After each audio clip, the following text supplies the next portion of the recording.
Good morning. Very good morning to all. Welcome to the class.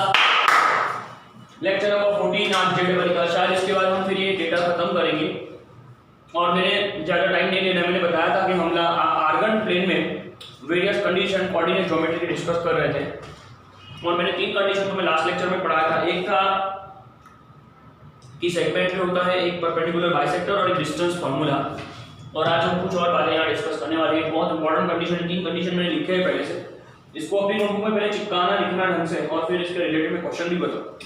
तो मेरा पहला condition है कि a of z1 and b of z2 are the any two fixed points in the argand plane।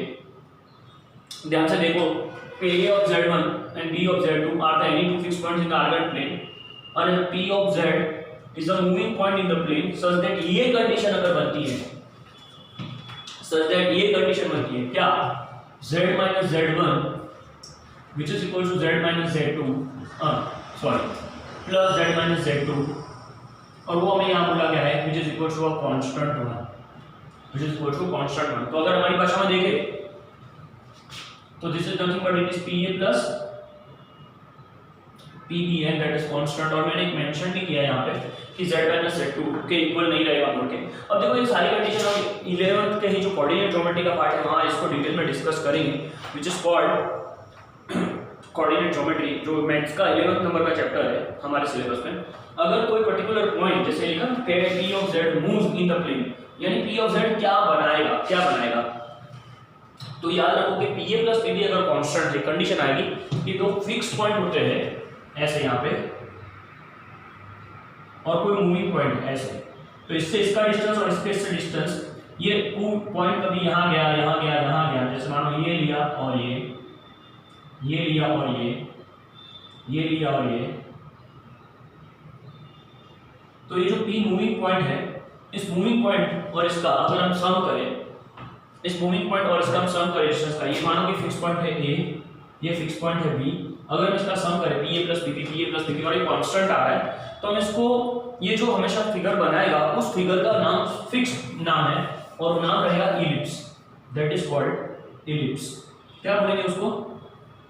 Ellipse. That particular part is called ellipse. तो z minus z1 plus z minus z2 equal to constant, then pa plus pp equal to constant, then it is called ellipse, it is called ellipse। ये बात याद रखना। अब देखो मैं खास बताना चाहता हूँ कि ये जो इलिप्स है इसका स्टैंडर्ड इक्वेशन में बताना चाहता हूँ। इलिप्स का शेप ये होता है, ये इलिप्स का शेप है, या तो इलिप्स ऐसा होता है वर्टिकल या तो ऐसा होता है। गुजराती में इलिप्स ने उपवलय कहेवाय, उपवलय, बट अब याद रखो इलिप्स, ये इलिप्स का शेप है, और जो तुम्हारा इक्वेशन बनता है वो है x² plus y² b² equal to 1। अगर कभी फ्यूचर में तुम्हें ये देखने को मिले, इसके कुछ एग्जांपल्स में यहाँ लिख के बता रहा हूँ कि फॉर एग्जांपल अगर x² plus y² equal to 1, या कभी x² plus y² 1 equal to 1, या कभी x² 25 plus y² 169 equal to 1। तो these are the various examples of the ellipse, these are the various examples of the ellipse। क्या है भाई? ellipse के example है, ellipse के example x² plus y² b² equal to 1, x² 9 y² 4 equal to 9, x² 16 y² 1 और 1, और x² 25 plus y² 169 equal to 1। तो ये ellipse के एग्जांपल है, ellipse के एग्जांपल है। और ये कंडीशन याद रखना। तो बहुत बार ऐसा देखा गया है कि इससे डायरेक्ट क्वेश्चन आता है pa plus pb अगर कांस्टेंट है तो इसको ellipse बोलते हैं। अगर हम सेकंड कंडीशन में जाएं, तो सेकंड कंडीशन क्या है? अगर मान लो तुम यहाँ डिफरेंस लेते हो, if you will take difference, यानी ये दूसरी कंडीशन कि अगर a of z1, अपनी नोटबुक में पूरा लिखना, a of z1 and b of z2 are the any two fixed points in the argand plane, are the any two points in the argand plane, and a point p of z moves in the plane such that, a point p of z moves in the plane such that z minus z1 plus z minus z2 constant, उसकी जगह z minus z1 और ये z minus z1 और ये z minus z2। अगर ये difference, तो pa minus pb, ये डिफरेंस अगर कांस्टेंट है, ये डिफरेंस अगर कांस्टेंट आता है तो p of z सेटिस्फाइंग, तो p of z सेटिस्फाइंग, तो वहां वो कौन सी कंडीशन बनाएगा, ये कौन सा कर्व जनरेट करेगा वो देखते हैं। तो उस पर्टिकुलर केस में p रिप्रेजेंट्स क्या, हाइपरबोला, क्या भाई, hyperbola. P represents hyperbola, P represents hyperbola. P क्या बताएगा, हाइपरबोला। P को क्या बोलेंगे भाई, hyperbola. P is called hyperbola, P को हम हाइपरबोला बोलेंगे, हाइपरबोला। और ये जो कर्व है उसका इक्वेशन ये रहेगा x² माइनस y² बीच में माइनस वन करूंगा, क्या करूंगा भाई, minus x² minus y² equal to 1, hyperbola. और फॉर एग्जांपल अगर हाइपरबोला को चेक करें तो ऐसा कर्व होता है, दो ब्रांच में खुलता है, या तो ऐसा और ऐसा, ये भी उसका ही शेप है, ठीक है, या तो ये वर्टिकल है, ये हॉरिजॉन्टल है। फॉर एग्जांपल हाइपरबोला को चेक करना हो तो क्या होता है, x² minus y² equal to 1, x² minus y² equal to 1, या तुम यहाँ कुछ भी ले सकते हो, कोई फर्क नहीं पड़ता, 25। तो बीच में माइनस है तो हाइपरबोला, बीच में माइनस है तो हाइपरबोला, बीच में माइनस है तो हाइपरबोला, और बीच में प्लस है, बीच में प्लस है तो क्या बोलेंगे, इलिप्स बोलेंगे। क्या बोलेंगे भाई, इलिप्स बोलेंगे। बीच में प्लस है तो इलिप्स, और बीच में हाइपरबोला है तो, अरे बीच में माइनस है तो, बीच में माइनस है तो क्या आएगा भाई, हाइपरबोला। हाइपरबोला गुजराती में अति वर्ग है, तो हाइपरबोला माइनस में हाइपरबोला और प्लस में इलिप्स, प्लस में इलिप्स, ठीक है। ये तुम्हें समझ आया। अब देखो छोटे छोटे एक एग्जांपल जो क्वेश्चन अभी तक आए हुए हैं, एक बहुत अच्छा क्वेश्चन इन्होंने यहाँ दिया है, उस क्वेश्चन में देखते हैं। मुझे ऐसा गिवन है कि z-1, और ऐसे क्वेश्चन सीधे सीधे देखने को मिलते हैं, z-1 प्लस z+1 लेस और इक्वल टू 4, लेस और इक्वल टू 4, लेस और इक्वल टू 4। तो ये वही क्वेश्चन है जो हमने अभी थोड़ी देर पहले देखा था। अगर मानो ये लेस और इक्वल टू 4 उसकी जगह इक्वल टू लिखता हूं, इक्वल टू, तो जो z है p ऑफ z, क्योंकि देखो ये जो पॉइंट है यहाँ पे 1, तो ये क्या है, ये जो पॉइंट है वो 1, 0 है, और ये जो पॉइंट है वो -1, 0 है, तो ये दोनों तो फिक्स पॉइंट है, ये फिक्स्ड है, ये भी फिक्स्ड है, बोथ आर फिक्स्ड पॉइंट। और ये z है वो moving point, moving at a fourth point, variable कहवाए जे आम रोटेशन करता है, बीच में प्लस है और आंसर कांस्टेंट है, z minus z1 z minus z1 ऐसे z2, देखो z minus z1 plus z minus z2 equal to 4, 4 constant दिया, क्या दिया भाई, कांस्टेंट। तो कांस्टेंट हुआ तो बोल सकते हैं कि p of z represents the equation of और द कर्व इलिप्स, क्या भाई, इलिप्स, इलिप्स। अब मानो इसी क्वेश्चन में अगर मानो बीच में माइनस करें, यहाँ 2 करें, यहाँ भी 2 करें, और यहाँ सपोज 10 करें, समझ आया। इसी इक्वेशन में अगर बीच में माइनस करें, ये 2, 0 ये पॉइंट है, 2, और -2, 0, और ये कांस्टेंट है और डिफरेंस है, तो रिप्रेजेंट क्या करेगा, इलिप्स। क्या रिप्रेजेंट करेगा, इलिप्स। क्लियर है। अब मानो इसी क्वेश्चन में यहाँ +2 और यहाँ लेस और इक्वल टू 10 लिखूं, क्या लिखूं, लेस और इक्वल टू 10 यानी 10 या उससे अंदर, क्या लिखूं भाई, 10 या उससे अंदर, क्या लिखूंगा, 10 या उससे अंदर। तो p of z represents the equation of ellipse, तो है, बट हम बोल सकते हैं represents the part of ellipse और इंटीरियर ऑफ इलिप्स। ये जो इलिप्स है उसको हम बोल सकते हैं boundary, boundary of ellipse, ellipse की बाउंड्री या उसके अंदर का पार्ट, जैसे ये है, तो या तो ये उसके ऊपर रहेगा, इस कर्व के ऊपर, मालूम पड़ा, इस कर्व के ऊपर रहेगा, या फिर अंदर रहेगा कहीं, लेस और इक्वल टू है ना, बट बीच में प्लस है तो हम बोल सकते हैं, और कांस्टेंट तो इलिप्स ही रहेगा, but it is called interior. Interior मतलब अंदर जाना है, इंटीरियर ऑफ इलिप्स, यानी क्या, या तो बाउंड्री ऑफ इलिप्स रहेगी या तो इंटीरियर ऑफ इलिप्स रहेगा। और सेम उसमें अगर माइनस किया होता है यहाँ पे, तो हाइपरबोला या बाउंड्री ऑफ हाइपरबोला या the part which lies inside the hyperbola, hyperbola के अंदर का पार्ट। तो ये याद रखना कि दोनों का सम कांस्टेंट है तो इलिप्स, दोनों का डिफरेंस कांस्टेंट है तो हाइपरबोला।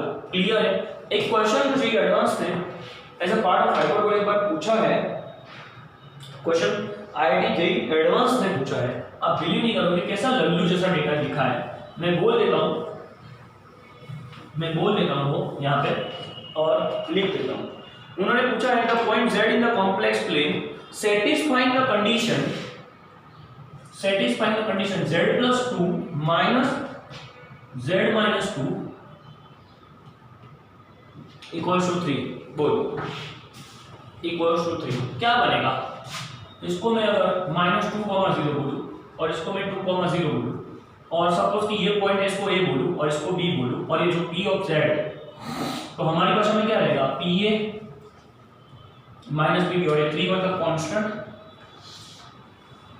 कुछ सोचना नहीं है, चुटकी में चिपका है। डिफरेंस कांस्टेंट है, बोल सकता हूं कि p of z this one represents hyperbola. क्या बोलेंगे? हाइपरबोला। तो सम कांस्टेंट तो ये और डिफरेंस कांस्टेंट तो हाइपरबोला। क्लियर है? चलो अब चलते हैं इसकी थर्ड कंडीशन में। ये भी बहुत लाजवाब और इंपॉर्टेंट है कंडीशन।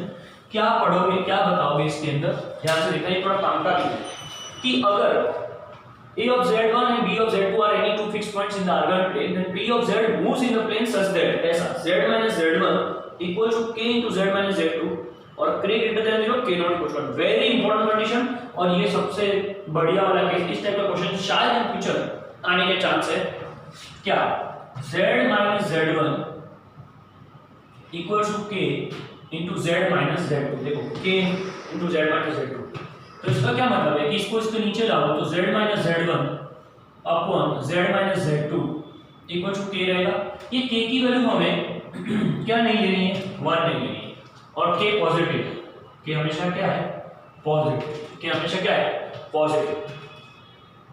तो फॉर एग्जांपल मैं करके बताऊं कि z minus 2 और ये z minus 4 और वैल्यू 1 नहीं लेनी और बड़ी लेनी है अगर 3, जैसे ये लिया, मालूम पड़ा?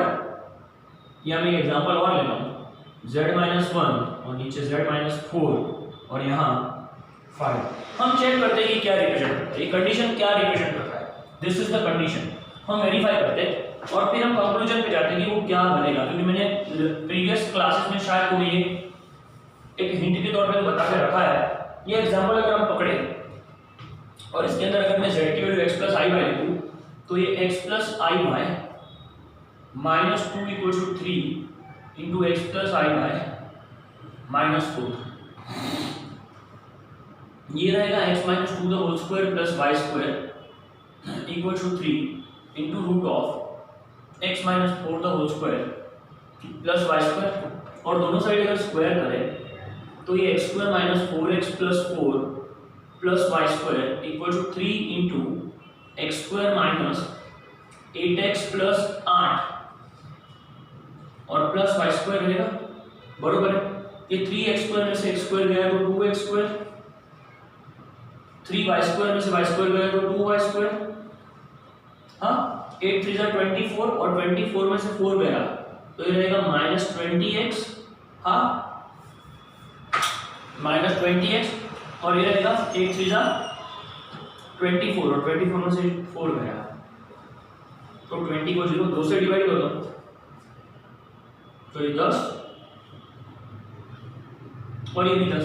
और इसको अगर हमारे स्टैंडर्ड इक्वेशन से कंपेयर करें तो मैंने प्रीवियस लेक्चर में बताया था, जिन्होंने देखा होगा, कि दिस रिप्रेजेंट्स अ सर्कल। तो याद रखो कि z minus z1 equals to z minus z1 equal to k into z minus z2। ये कंडीशन कभी जनरेट हुई, z minus z1 equal to k into z minus z2, ये condition अगर generate हुई और जहां k की वैल्यू अगर 0 है, अरे 1 नहीं है और 0 से बड़ी है, क्योंकि 1 करोगे ना तो सर्कल बनेगा, 1 करोगे ना सॉरी सर्कल नहीं, 1 करोगे ना तो सर्कल नहीं बनेगा, कुछ लफड़ा हो जाएगा। तो अगर पॉजिटिव और k ग्रेटर देन 0 है तो बोल सकते हैं then p of z represents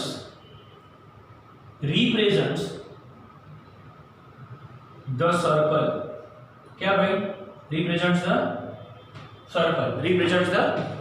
क्या बनाएगा? हमेशा सर्कल बनाएगा। इसको खास अपने दिमाग में उतारना। नीचे वाला केस भी अगर तुम्हें लेके चेक करना हो, ये एग्जांपल अगर मार्क चेक करना हो तो यहाँ 5 हो जाएगा, ध्यान से देखना, और यहाँ -1 हो जाएगा और ये तो 4 ही रखा है तो टेंशन नहीं है, तो पीछे वाला सेम आएगा, यहाँ 5 हो जाएगा और ये क्या हो जाएगा यहाँ 1, तो ये रहेगा x² - 2x + 1 और y², तो 5x² में से x² जाएगा तो 4x², 4y², फिर 5 × 8 = 40, 40 में से 2 गया तो 38x, और ये 5 × 8 40 और 40 में से 1 गया तो ये 39, ठीक है। अब अगर मानो 4 से हम डिवाइड कर दें इसको, 4 से डिवाइड कर दो तो ये क्या बनेगा x² + y² - 19/2x + 39/4। अगेन ये सेम कंडीशन बनाएगा which looks like a circle। तो एक बात क्या याद रखोगे कि ये k की वैल्यू, ये दोनों बात खास नोट करना अपनी बुक में, खास नोट करना कि k की वैल्यू 1 नहीं है और k ग्रेटर देन 0 है तो हमेशा p of z represents the circle. एक छोटा सा क्वेश्चन में यहाँ लेके बताता हूँ, एक छोटा सा क्वेश्चन में लेके बताता हूँ, फिर तुम चेक करो कि किस टाइप के क्वेश्चन जनरली आते रहते हैं कॉम्पिटिटिव एग्जाम में। तो एक क्वेश्चन में पहले यहाँ as a part of backup example लेके बताना चाहता हूँ। जैसे मेरे डेटा में लिखा है कि for example z is x + i and 2z - i upon z + 1 which is equal to m, और बोला गया है कि this m or if this represents circle then m, हम m को क्या ले या क्या ना ले जिससे ये सर्कल बनेगा। तो मेरी बात सुनो, पहले ये डेटा है उसको थोड़ा सिंप्लीफाई करो, अपने जाने पहचाने फॉर्मेट में लाओ। जाने पहचाने फॉर्मेट मतलब क्या कि ये वाला z - z1 = k × z - z2। तो अगर मानो मैं इसमें से 2 कॉमन निकालूं तो ये रहेगा z - i/2 और इक्वल टू क्या रहेगा z + 1, हम इसको तोड़ सकते हैं, और m। देखो मैं खास बताना चाहता हूँ कि अब सीधा ऐसा लिख दो कि m ≠ = 1, तो ये गलत हो सकता है। क्यों? क्योंकि देख लेगा ये जो z है ना हमेशा ये इसका कोएफिशिएंट यानी सहगुणक हमेशा क्या बनाएगा 1 बनाएगा। कोएफिशिएंट ऑफ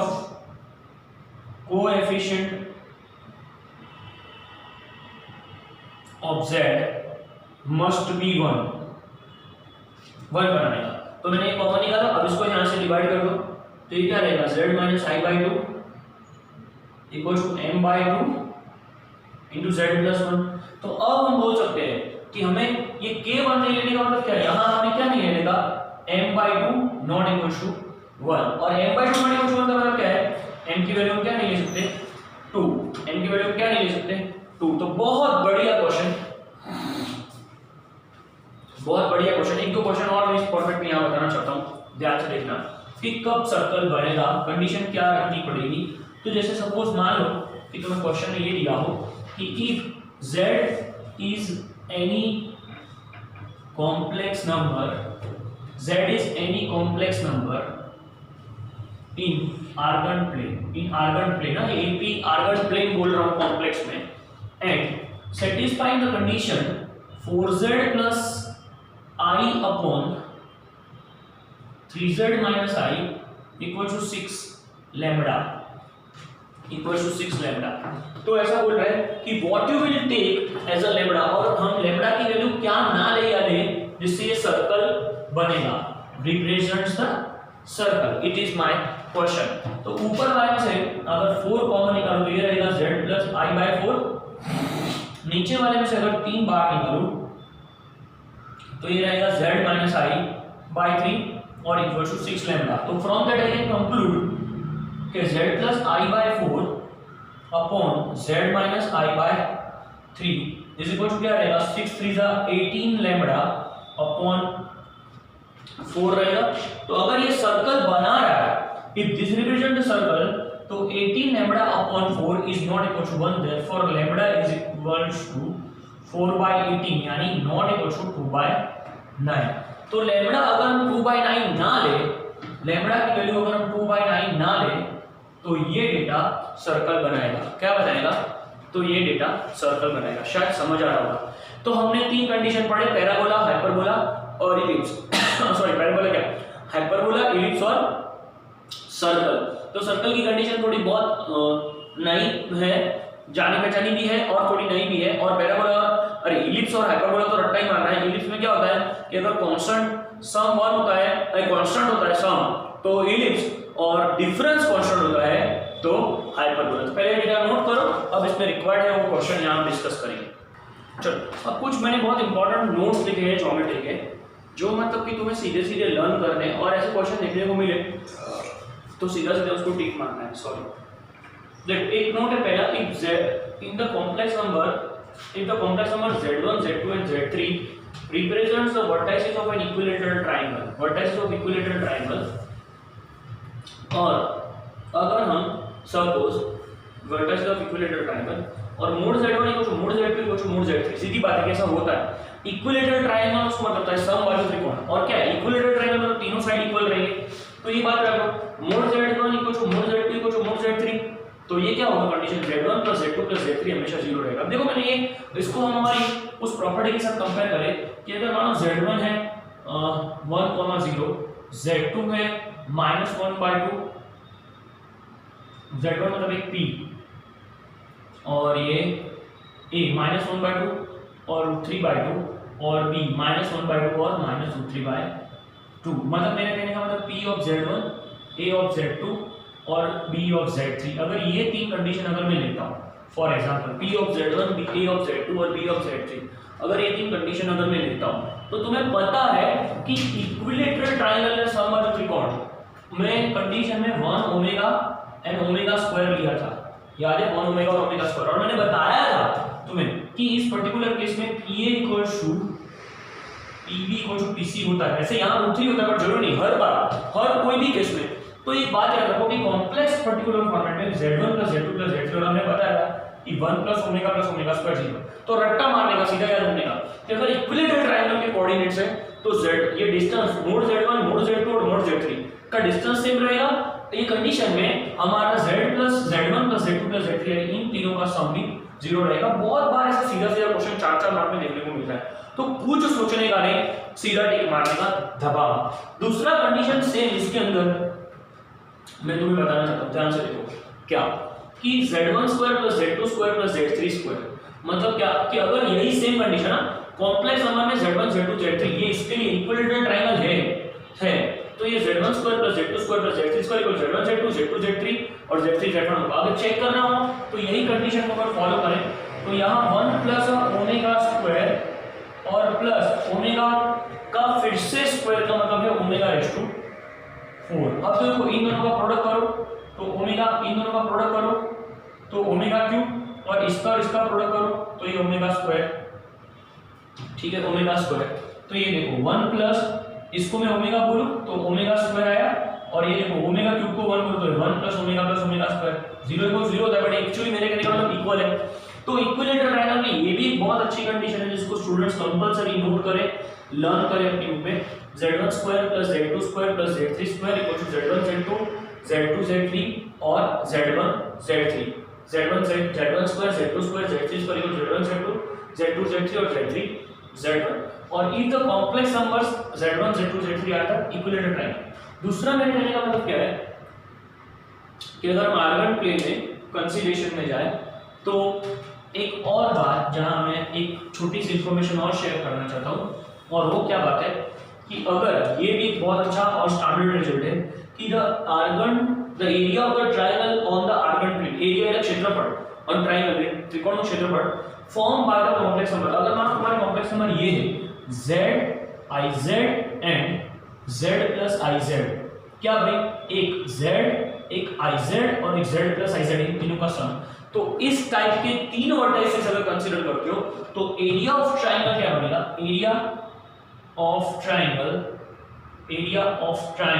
क्या बनेगा 1/2 मोड z², 1/2 मोड z²। इसको रट्टा मारने का, सीधा सीधा लर्न करने का, बरोबर। तो तीन बहुत अच्छी कंडीशन यहाँ बताई गई। अब देखो मैं खास तुम्हें यहाँ एक मेंशन करना चाहता हूँ कि मैंने 14 लेक्चर्स यहाँ एडिशनल डाले हैं जो मतलब एक लेवल तक 70 to 80% तुम्हारा जो जेई का ट्रैक है उसको कवर कर देगा, उसके रिलेटेड डेटा मैंने डाला है। और देखो मैं जैसे बता रहा हूँ कि रोटेशन एक पार्ट है कॉम्प्लेक्स का, तो वो है, और इसके रिलेटेड कुछ और भी ज्योमेट्री है, जिसकी अभी मुझे आवश्यकता नहीं है, रिक्वायर्ड नहीं है, क्योंकि वैसे भी ऑनलाइन प्लेटफॉर्म पे पढ़ रहे हैं। बट मेरा रिक्वेस्ट है कि एनसीईआरटी मेरे पहले जो 10 लेक्चर थे कॉम्प्लेक्स के वो और ये पीछे के जो 14 लेक्चर्स है, अगर तुम इतना डेटा भी पढ़ते हो तो तुम्हारे मेंस के सारे क्वेश्चन हो जाएंगे और एडवांस के क्वेश्चंस जो है उसके कॉन्सेप्ट्स यहाँ बहुत सारे हो जाएंगे। जैसे जैसे तुम्हारी क्वेश्चन की प्रैक्टिस बढ़ेगी, रिक्वायर्ड होगा वो डेटा हम वहाँ parallel as a part of theory discuss करेंगे तो तुम्हारा ग्रिप आ जाएगा। तो मैं जो बोल रहा हूँ उसको ध्यान से सुनो। एडिशनल कुछ पढ़ने की जरूरत नहीं है, एडिशनल कोई डेटा की प्रैक्टिस करने की जरूरत नहीं है। पहले जो मैंने बेसिक 10 लेक्चर भेजे थे वो या 10 लेक्चर है और ये पीछे से जेडब्ल्यू के 14 लेक्चर्स हमने जो डिजाइन किए हैं इसको कम से कम 2 बार ढंग से पढ़ना। इसी के बेस पे तुम्हारा जेईई मेंस और एडवांस का सारा कॉन्सेप्चुअल डेटा इसमें रेडी हो जाएगा और स्टिल ये हो जाए उसके बाद फिर हमारी बुकलेट है उसके क्वेश्चन में तुम्हें टिक करवाऊंगा एंड देन बहुत रिक्वायर्ड हो तो मैं तुम्हें बताऊंगा कि तुम्हें किसमें प्रैक्टिस करने की। ठीक है, तो लेक्चर यहाँ स्टॉप करता हूँ। नेक्स्ट लेक्चर से हम नया डेटा चालू करेंगे, नेक्स्ट लेक्चर से जहां मतलब कि कुछ नई मतलब वेराइटी ऑफ टॉपिक को डिस्कशन में लेंगे। ठीक है, चलो take care, bye, thank you.